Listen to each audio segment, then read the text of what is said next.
বিয়ে শাদী করার সময় খেয়াল রাখতে হবে কোন মেয়েটাকে বিয়ে করছে। একটা মেয়ের বাহ্যিক সৌন্দর্য সবকিছু না, 3 মাস 4 মাস খুব মজা লাগবে, তারপর দেখবেন যখন আসল লাইফে আমরা ঢুকে যাই তখন দেখবেন দায়িত্ববোধটাই সবচেয়ে বড় কথা হয়ে দাঁড়ায়। এই রওনাক চলে যাবে, দিনদারিতা না থাকলে এই রওনাক চলে যাবে। মেয়ে দিনদার কিনা এটা দেখবেন সবার আগে। দিনদার হলে যদি একটু গায়ের রং কালো হয় বিয়ে করে ফেলেন। বিয়ে তো কঠিন করে ফেলছে সমাজ, জেনা সহজ হয়ে গেছে। মোস্তফা কামাল আতাতুর্ক যখন ক্ষমতায় আসছিল না, আমি সংবিধান চেক করলাম আজকে পড়তে পড়তে এক জায়গায়, ওই সময়কার সংবিধান তুরস্কের, ও সংবিধানে লিখেছে যে একাধিক বিয়ে করা হারাম আর অমুসলিম নারীকে বিয়ে করাও বৈধ। সব উল্টাই দিছে। আমাদের সমাজে এখন ওইরকম চিত্র দেখা যাচ্ছে যে আপনি 17 বছরে বিয়ে করতে পারবেন না, 17 বছরে আপনি জেনা করছেন, আল্লাহ মাফ করুন। বাংলাদেশে 17 বছর বয়সে জেনা করা ছেলে মেয়ের অভাব আছে। আদমশুমারির মতো এই কুমারিত্ব টেস্ট যদি করা হয় ছেলে মেয়েদের, তারপর দেখা যাবে কি অবস্থা। তো বিয়েটাকে সহজ করা উচিত। বিয়ের বয়স একটা ফিক্স করা হয়েছে, এর সাথে তো আমরা এখন যুদ্ধ করতে পারবো না। পারবেন? ছেড়ে দেন, আচ্ছা ফিক্স করছে বুঝলাম। এখন ওই বয়সটা হয়ে গেলেই আপনার সন্তানের বিয়ের ব্যবস্থা করে ফেলেন এবং এটাকে সহজ করে দেন, এত জটিল করেন না, সহজ করে দেন যাতে করে ওরা জিনা থেকে বেঁচে থাকতে পারে। ভাই বিশ্বাস করেন, বহু দাড়ি টুপিওয়ালা মানুষ, এলেমওয়ালা মানুষ এইসব মিম্বরে দাঁড়ায় হক কথা বলতে পারে না জেনার কারণে।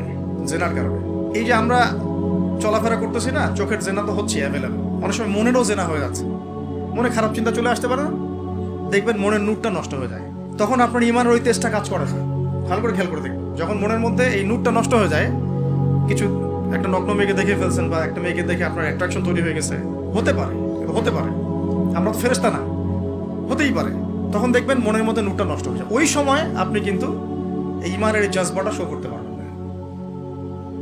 তখন নবী সাল্লাল্লাহু আলাইহি ওয়াসাল্লাম বলেছেন, তখন যদি বাসায় স্ত্রী থাকে তোমরা স্ত্রীর কাছে চলে যাবা, নিজের প্রয়োজন মিটাই নিবা, তাহলে এই শয়তানি মন থেকে চলে যাবে।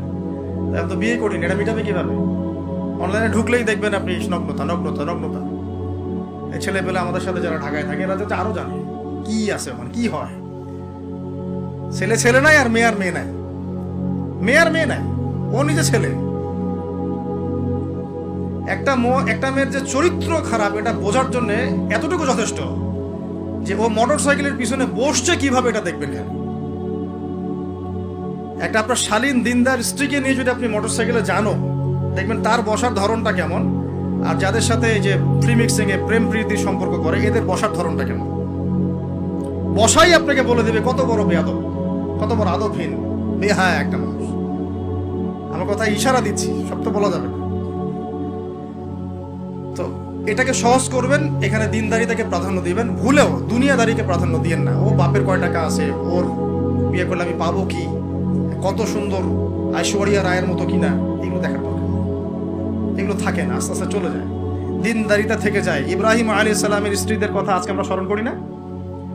হাজেরা আলাইহিস সালাম, তার ওই সবর, সাফা মারওয়ার সাই, তাওয়াক্কুল আল্লাহর কাছে এত পছন্দ হয়েছিল যে কিয়ামত পর্যন্ত যত মানুষ হজ করবে, সাই না করলে হজ হবে না। ঠিক আছে, ওনার ওই হাঁটা দৌড়াদৌড়ি আল্লাহর কাছে এত পছন্দ হয়েছে। আপনি জামজাম কূপ ওখানে যে তাওয়াফ করছেন না, তাওয়াফ করে যে পানি খেয়ে আসলেন, সাফা মারওয়া সাই করলেন, এই সাই না করা পর্যন্ত আপনার হজই হচ্ছে না, ওমরাই হচ্ছে না। একজন দিনদার মেয়ের দিনদারিতা আল্লাহর কাছে কিভাবে কবুল হয়ে থাকে, আমাদের মেয়েদেরকে বুঝান, বাসায় গিয়ে বোনদেরকে বুঝান, মাদেরকে বুঝান, স্ত্রীদেরকে বুঝান, তাদেরকেও একটা উদ্দেশ্যে আল্লাহ পাক সৃষ্টি করেছেন। কি উদ্দেশ্য? তারা যেন ইসমাইলের মতো প্রজন্ম জন্ম দিতে পারে। তাদেরকে সিরিয়াল দেখার জন্য পাঠানো হয়নি, তাদেরকে রং তামাশা করার জন্য আর স্নো পাউডার মেখে বাইরে ঘোরার জন্য পাঠানো হয় না। এবং এটাকে কন্ট্রোল তো আমাদেরকে করতে হবে। এই যে বললাম, কন্ট্রোল করতে গিয়ে যদি দেখেন পারতেছেন না, আপনার দ্বারা হচ্ছে না, তখন কি প্রয়োজনে ডিসকানেক্টেড হয়ে যাবেন, তাও নিজের দিনকে ক্ষতিগ্রস্ত হতে দিবেন না। কিছু করার নাই তো, চেষ্টার উপর চেষ্টা করে যাচ্ছেন আপনি 10 বছর, 15 বছর, 5 বছর, 7 বছর, কোনো রেজাল্ট পাচ্ছেন না। আপনি কি করবেন? দিন ছেড়ে দেবেন? আপনিও তাদের মতো হয়ে যাবেন? আপনাকে আপনার স্বতন্ত্র জায়গায় থাকতে হবে। আল্লাহ পাক তৌফিক দান করুন। আর ইসলাম সংশোধনের মধ্যে সমাধান আসলে আলহামদুলিল্লাহ। এরপরে বাচ্চা কাচ্চা যেগুলো হবে, এগুলো পয়েন্ট মনে রাখবেন, পড়াশোনা থেকে নিয়ে এই পর্যন্ত বাচ্চা কাচ্চা যেগুলো হবে, এক একটা বাচ্চাকে আগামী দিনের যোদ্ধা হিসেবে গড়ে তুলবে। কি যুদ্ধ করবে তারা? আগে আদর্শিক যুদ্ধ করবে, আদর্শিক যুদ্ধ করবে, যে আমরা ওইসব আদর্শে চলি না, আমাদের নিজস্ব আদর্শ আছে, এটা ইসলাম। আমাদের কিতাব আছে কোরআন, আমাদের সুন্নাহ আছে মুহাম্মদ সাল্লাল্লাহু আলাইহি ওয়াসাল্লামের সুন্নাহ। এরা বৈষয়িক শিক্ষাও শিক্ষিত হবে, ইসলামিক শিক্ষাও শিক্ষিত হবে ইনশাআল্লাহ। এরপরে এদের দ্বারা ইনশাআল্লাহ এমন জেনারেশন আমরা গড়ে তুলব, যে জেনারেশন আগামী দিনে ইসলামের পতাকা বহন করবে ইনশাআল্লাহ। আমরা যেটা পারি নাই, চেষ্টা চালাবো, আমাদের বাচ্চাদেরকে গড়ে তুলবো ইনশাআল্লাহ। পারা যাবে না?